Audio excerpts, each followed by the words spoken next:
Olá, sejam todos muito bem-vindos ao nosso Psicast.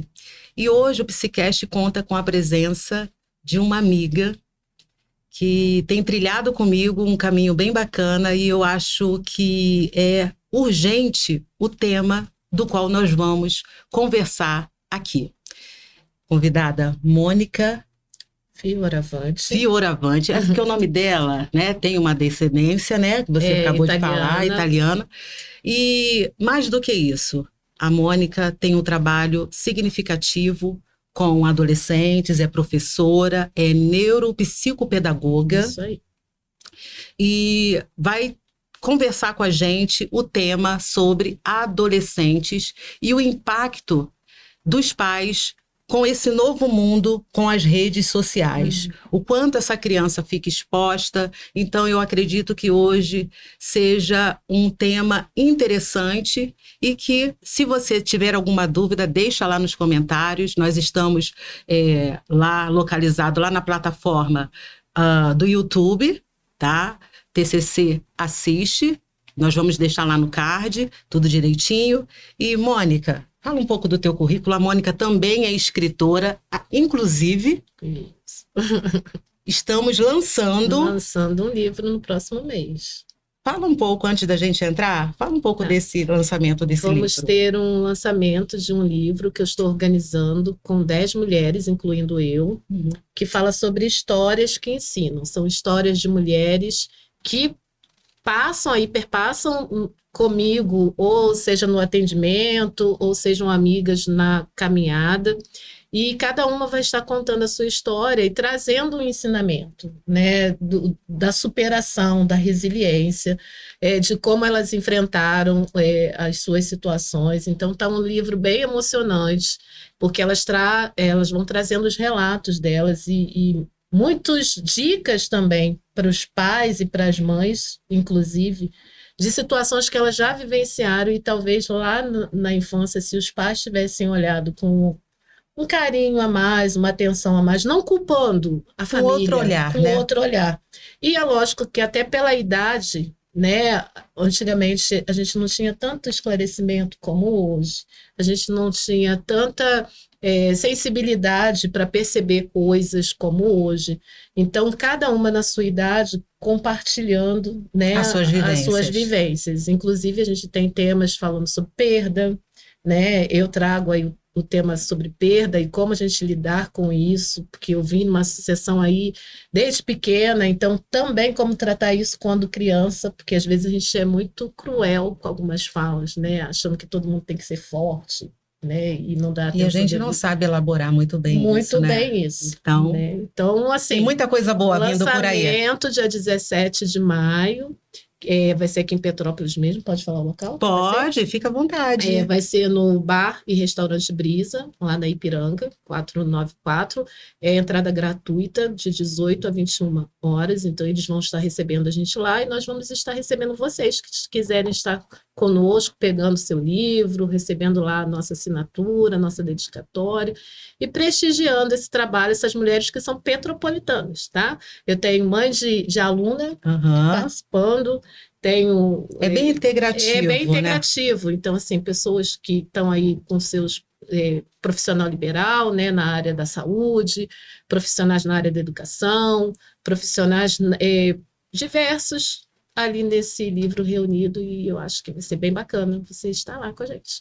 Então, o convite está feito e agora nós vamos entrar no tema adolescente, do qual nós já conversamos, né? Nós ficamos lá conversando um pouco sobre, e o impacto desses adolescentes na rede social e como os pais conseguem coordenar isso, como é que eles conseguem dividir isso, o tempo de exposição.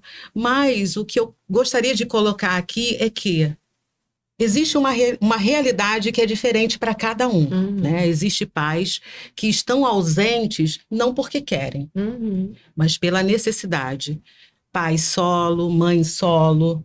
Então, muitas das vezes não tem como estar sempre ali com aquele filho, vendo, né, e monitorando esse adolescente, e que os afazeres da vida né, a luta, a labuta do dia a dia faz com que esses pais acabem se distanciando e abrindo um caminho muito grande, uma brecha muito grande nesse distanciamento. Mônica, nós falamos sobre aquela série Adolescente, do qual nós sabemos que essa série não fala só do protagonista, mas, do meu ponto de vista, ele está muito mais relacionado à família. E aí eu gostaria que você colocasse quais foram as suas observações. Eu não quero aqui pontuar uma pergunta pronta, mas eu gostaria que você trouxesse um pouco desse teu olhar, você como neuropsicopedagoga, o seu olhar para dentro dessa série, o que a gente pode trazer de orientação para esses pais que estão nos assistindo. Então, é muito amplo, né? Toda essa construção dessa questão dessa criança, desse adolescente hoje em dia com as redes sociais. Até porque, se ele está na adolescência, ele já veio com um costume anterior. Então, nós teríamos até que voltar lá, porque a gente acaba entregando o celular já muito cedo para a criança, para distrair essa criança. Então, 2, 3 anos que não deveria de ter nenhum tipo de uso de tela, né? Ela já está ali.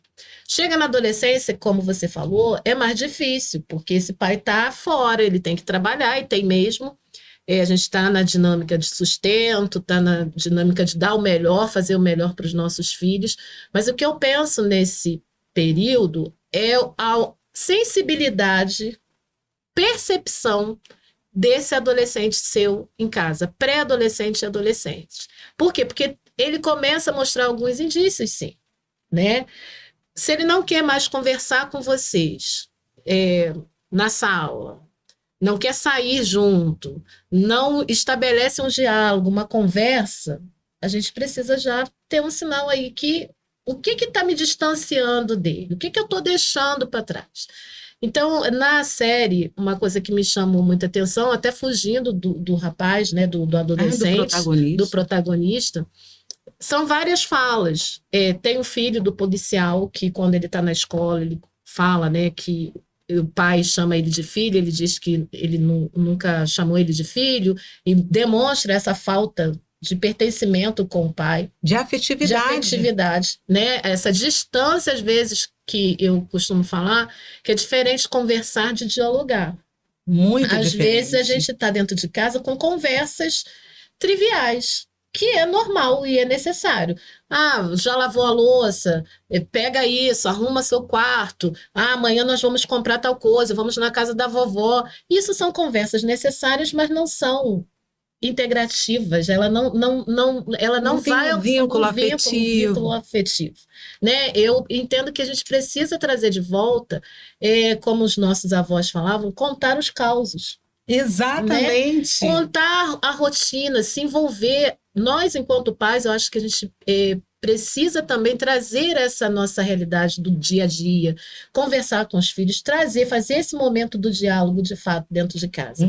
E aí me leva para uma outra cena da série, que é aquela jovem que tinha a amiga, né, que faleceu, e ela está muito desesperada, e ela fala em algum momento assim, ela era a única que me entendia. Ela era a única. E ela cita a mãe que está trabalhando, que a mãe não pode ficar junto, que ela ela ia para a casa da amiga, porque era uma pessoa de confiança. Mas a gente, de novo, vê essa falta que o adolescente sente também desse pertencimento com a mãe e com o pai. Dessa presença. Dessa presença, que não é... Às vezes, quando a gente fala isso, mas eu tenho que trabalhar, eu chego tarde, sim, mas a gente pode dar tempo de qualidade em alguns momentos preciosos. Quando você está em casa, sabe, aqueles 5 minutinhos, sim, aqueles 10 minutinhos, dá uma pausa para perguntar como é que foi o seu dia, como é que foi o seu trabalho, e isso, idem também para o adolescente, porque sim, o adolescente também traz a sua demanda. Sim. E o que eu acho muito interessante a gente colocar aqui é a hora em que o policial chega para o adolescente, o protagonista da cena, e fala: cara, é absurdo o tanto de coisas que o seu cérebro vai mandando para você, informações que você vai tendo, e essa loucura que é aqui dentro, enquanto adolescente. Porque quando a gente fala sobre, existe a adolescência do nosso tempo, Sim. e a adolescência atual, que é a geração de hoje, aonde se tem muita informação, muito conteúdo, e não tem o diálogo necessário para que você possa até exercer tudo aquilo que você está obtendo. E precisa, isso acho que é muito importante, a gente filtrar o que entra e o que sai. E aí, para isso, os pais precisam conhecer o mundo adolescente. Porque o que acontece às vezes? Nós ficamos num mundo adulto, né? Nossa, embora hoje a gente saiba que tem muitos pais assim novos, né, mais jovens, que equiparam aí uma idade com seus filhos adolescentes, no sentido que não é tão mais velho assim. Mas ainda assim, às vezes a gente não está atento à linguagem do adolescente, às necessidades do adolescente, àquilo que o adolescente está assistindo. Então, é interessante eu, enquanto pai, enquanto mãe, conhecer isso para eu ter também conteúdo de diálogo com meu filho. Até para eu filtrar e fazer essas reflexões com eles e conversar a respeito disso. Os jogos, né? Qual é o tipo de jogos? O que acontece muitas vezes? Eu não quero você jogando isso. Isso daí está errado. Só que a gente não para analisar, para conversar, por mais que não goste. Eu não gosto de jogo. Mas eu já sentei com meu filho para jogar e ouvir com quem meu filho estava jogando. Qual era o tipo de conversa. E não para criticar naquele momento, mas para eu colher. Entrar um pouco nesse universo, nesse mundo deles e entender e ver o que eles gostam e trazer isso de forma que eu pudesse usar também em outro momento com eles. Então, é necessário eu conhecer quem é esse adolescente, o que eles estão ouvindo agora. Até por conta da série, eu fiz uma pesquisa com os meus alunos eu dou aula para o sétimo e nono ano, e fiz as perguntas a eles sobre as questões dos emojis. Eu ia entrar exatamente com você sobre isso. E foi interessante que eles não conheciam essa questão dos emojis. Essa linguagem com esses significados. Tinham 2 ou 3 que sabiam de fato. E aí o que me chamou a atenção? Eles têm outras linguagens e outras questões que às vezes a gente também não sabe. Entendeu? Que tipo de vídeo, nomenclatura de vídeos. Um dia desses, conversando com um adolescente na sala, ele citou um vídeo. E eu conhecia, porque outra situação com um adolescente eu fui pesquisar. Não era um vídeo próprio para adolescente, ok? Mas quando ele falou, o nome não tem nada a ver que você... E você consiga atrelar para aquela situação. Coisa ruim, é um vídeo. Só que quando você vai pesquisar e você vai olhar, você vai ver qual é o linguagem ali. Tem uma linguagem ali. E que eles conseguem fazer essa leitura. Essa leitura. Então, quando eu disse na sala, eu sei o que é isso, ele sabe, tia? Tipo assim. E aí, eu não fui a fundo com eles, mas eu deixei claro que eu entendia qual era o tipo de conteúdo que ele estava assistindo. Então, mas como que eu soube disso? Com o adolescente, porque eu não tenho acesso a isso, porque eu não busco isso. Mas eu fui sensível em outras conversas de sala de aula, buscando, conversando, sem fazer a crítica, entendeu? Porque às vezes a gente já vai direto assim, nossa, que horror, você tá ouvindo isso, não para. Vou te colocar de castigo. Mas aí você sem julgamento, né? Porque aí você não consegue trazer aquele jovem, aquele adolescente para você. E você nem consegue ter acesso à informação, entendeu? Do que está acontecendo, da onde foi que ele tirou isso, com quem ele está assistindo, quem foi que ofereceu. Porque quando um adolescente chega a acessar alguma coisa na internet, se você bloqueia ele de primeiro, ele não vai te dar mais conteúdo para você descobrir de onde está vindo a informação. Não, jamais. Jamais. Você perdeu o acesso total ao seu filho e a qualquer tipo de informação que ele esteja obtendo. Porque aí ele não vai ter nem coragem de contar para você que talvez recebeu um assédio, que talvez veio uma linguagem que é meio estranha. Que ele está sendo aliciado por outra pessoa, entendeu? Por quê? Porque ele já sentiu, minha mãe vai brigar. E realmente a gente fica assustado, realmente a gente fica assim, tenso com a situação. Mas eu acho importante a gente ter essa escuta, esse equilíbrio emocional para a gente acolher, ouvir. Aqui dentro vai estar assim, nossa, eu quero morrer, o que eu faço? Mas dê a oportunidade de que esse seu adolescente sinta que você está ali para ouvir. E que você, naquele momento, é a mãe, mas também está fazendo o papel de ouvinte e de amiga. Sim. De amigo, não é se colocar como amigo do seu filho, mas em determinados assuntos mostrar que você também pode estar ali ouvindo. Isso aí. E assim, isso vai acontecer hoje por conta do acesso às telas, a tudo que nós temos. Eles recebem, né, coisas no celular. Tem grupo de... Não tem como vedar essa situação, porque eles estão no grupo da escola. Lá no grupo da escola, que só é o grupo deles para resolver trabalhos. Alguém coloca alguma coisa lá. E aí, se ele não tem espaço para conversar sobre isso, ele vai conversar com uma outra pessoa. E talvez uma outra pessoa que não vai dar a orientação correta, e sim errada. E é isso mesmo. É esse ponto que a gente quer trazer. Quando você se fecha para o seu filho, você abre uma porta para que ele busque orientação num lugar que não é o correto. Que é o mais assertivo. Você está entendendo? Então, a preocupação aqui é justamente trazer essa escuta ativa e essa sensibilidade de entender que o seu tempo era um e que agora é outro. E lógico que, assim, eu tenho 54 anos, já tive meus filhos aos 30. Então, a distância já que eu tenho dos meus filhos em idade é grande. E a minha época era outra. Mas eu, assim, acertar 100% nunca. Mas eu sempre tentei fazer o exercício qual? Deixa eu ouvir, deixa eu conversar, deixa eu trazer para perto. Isso me facilitou muito em receber muitas informações que eu ficava, às vezes, assim, gente, eu estou em outro mundo. Como pode? Eles terem tudo isso e a gente não ter nada aqui. Não ter nada aqui. Entendeu? E assim, hoje é menino enviando para menina, menina enviando para menino. E assim, a gente precisa ter essa conversa com as meninas, com os meninos de respeito, entendeu? De valorização.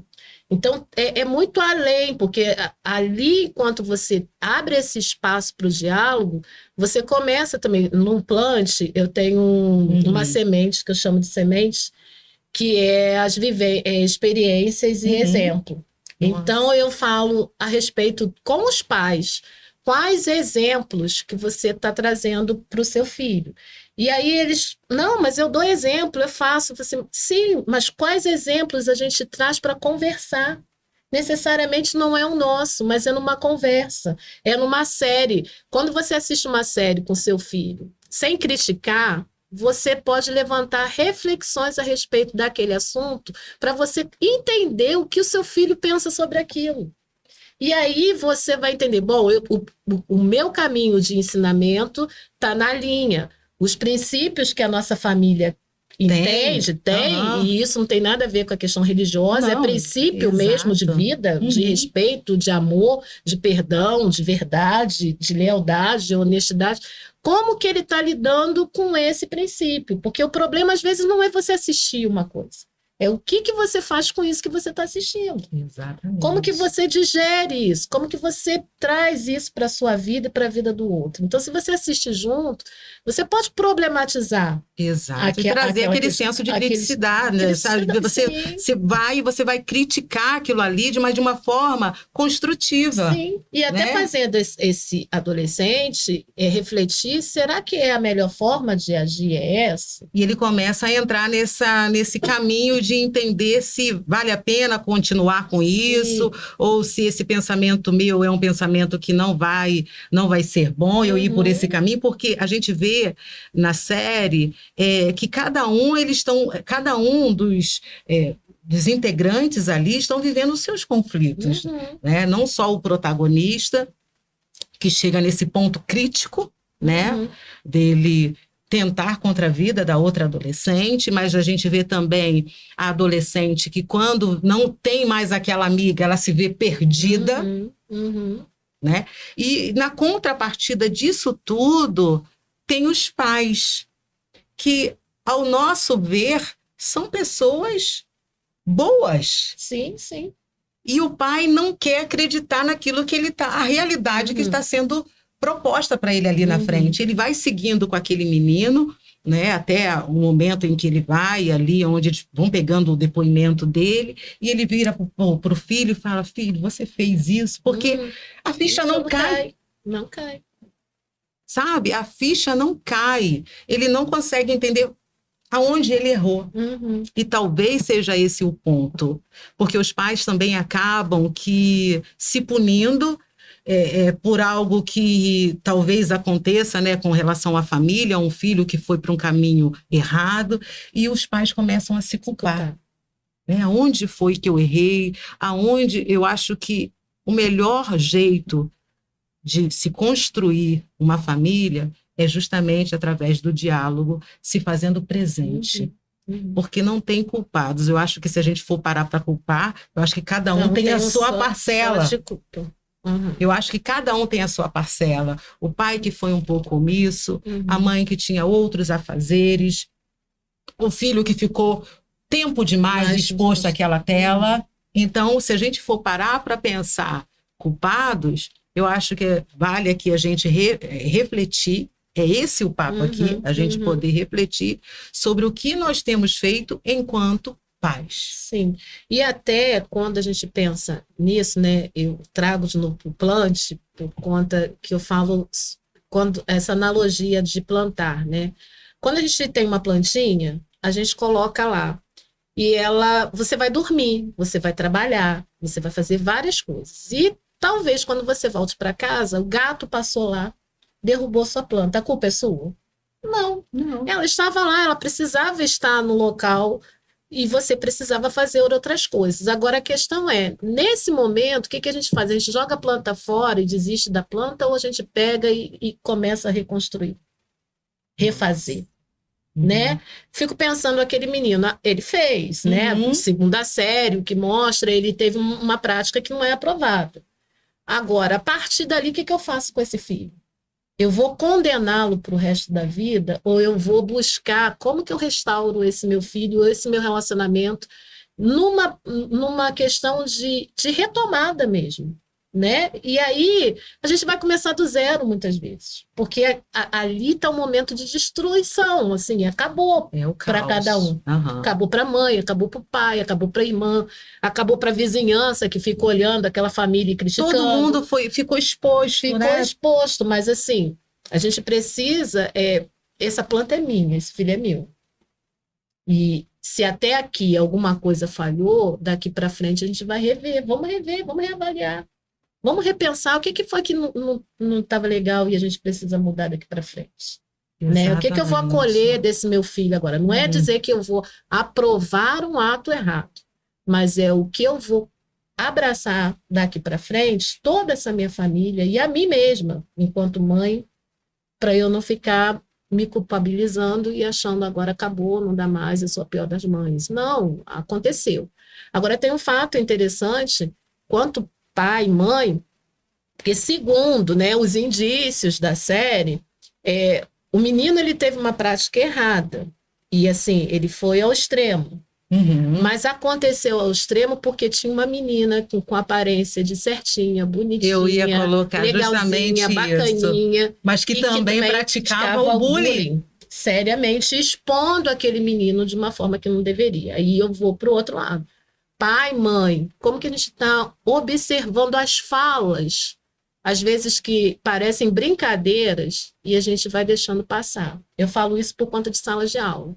É um orelhudo, Nossa, um muito cabeçudo, bacana você colocar isso aqui. Mas tia, nós estamos brincando. Não, você não sabe como aquela pessoa está internalizando aquilo dentro dela. E eu não posso, como educadora e como mãe, deixar que aquilo passe batido, como se fosse normal. Seu macaco, seu cabeçudo, seu gordo, entende? Olha o cabelo, ri quando cai. Então, são práticas que a gente precisa, sim, toda hora estar lembrando dos nossos filhos. Olha, não é por esse lado, não é legal. Você pode estar levando de boa. Ah, mas eu gosto. tudo bem, você não permita nem para você e nem faça com o outro. Porque o outro a gente não sabe como está recebendo. E como ele vai elaborar Pra aquilo, isso, é exatamente né? como Então, ele vai. pode chegar no extremo, porque ele vai acumulando, e chega uma hora que ele explode. Ele não consegue dar conta porque ele realmente não sabe para quem contar. Porque tudo começa a partir daí. Ele vai guardando, ele vai somando aquilo dentro dele. Aqui a gente não está abrindo mão, né, um pensamento aqui, nenhuma ideia, para dizer que a atitude do adolescente justifica. Mas olhar também, em contrapartida, o comportamento dessa outra jovem. Sim. Né, que levou. Sim, porque a gente pode evitar algumas situações. Exatamente. Né? E assim, não normalizar, entendeu? Que eu posso expor, como na situação do filme, os emojis diziam coisas que a gente não sabia enquanto adulto. Hoje em dia, existe uma linguagem entre eles que muitas vezes a gente acha que é normal, que é legal, e não está sendo. E tem alguém sendo ali massacrado o tempo todo. São mensagens agressivas, exatamente, ofensivas. Né? E assim, às vezes não é nem uma palavra tão pejorativa, mas é a intenção de diminuir aquela pessoa. E como ela vai receber aquilo. Mônica, eu vejo que esse assunto a gente ficaria horas aqui. Falando. Então, nesse primeiro ponto, eu vou trazer você aqui de novo, se você assim aceitar o convite, eu acredito que já aceito, para a gente caminhar um pouco mais sobre como a gente pode mudar, que a gente já colocou a questão da escuta ativa, escutar o seu filho, entrar dentro mesmo desse mundo, desse universo, compartilhar mesmo junto com o seu filho, ver o que ele está assistindo, ver o que ele está vendo, o tempo que ele fica exposto a essa tela, compartilhar a sua vida e a dele no contexto geral mesmo ali, de estar junto com o seu filho, não deixar ele sozinho, porque a gente vê que essa série, ela não tem nenhum cunho ali de fato verídico, mas é muito verdade o que acontece na vida, né, sobre esse assunto, e o quanto se faz necessário todos nós, enquanto pais, estarmos atentos aos nossos filhos. Então, a gente vê que esse diálogo, ele não se esgota. Mônica, para finalizar, o que você deixa para esses pais, a sua vivência enquanto professora, enquanto neuropsicopedagoga, enquanto escritora, esse caminho que você faz, atravessando pessoas, conhecendo histórias, e muitas dessas histórias, algumas batem, né, com o assunto né, essa questão, agora ainda há pouco, aqui, a Isabela te perguntando orientações, olha, minha filha está assim, você vê que a gente vai atravessando por esse mundo, está todo mundo querendo saber como lidar com os jovens, com os adolescentes, e parece que perdido, e você deu uma receita muito simples aqui, e eu gostaria que você transmitisse essa receita que você falou ali para a Isabela. Pois não tem a fórmula mágica, mas tem a gente sim... perceber, e tem uma coisa muito bacana que eu acho da gente perceber quando o filho sai da infância para a adolescência, pré-adolescência. É a expectativa e a realidade. Seu filho não é mais aquela criancinha, aquele bebê fofinho, engraçadinho. Agora ele está pensando, ele está confrontando, sim, porque faz parte do desenvolvimento. Ele agora não olha mais pai e mãe como um super-herói. Ele faz os seus próprios questionamentos. E eu acho que é aí que é o difícil a gente encarar. Quem é esse adolescente? É muito comum. Gente, ele era uma criança e agora eu não conheço mais quem é esse menino, essa menina que está aqui. Por quê? Porque a gente está ainda focado numa expectativa de que o meu filho vai ser isso, ou eu quero que seja desse jeito. E agora ele está pensando um pouco diferente do que você. Então, realmente a gente, às vezes, perceber até as coisas positivas, né? Às vezes a gente olha muito mais o negativo do que o positivo. Como a gente estava conversando, né? Mas a pessoa me respeita, assim.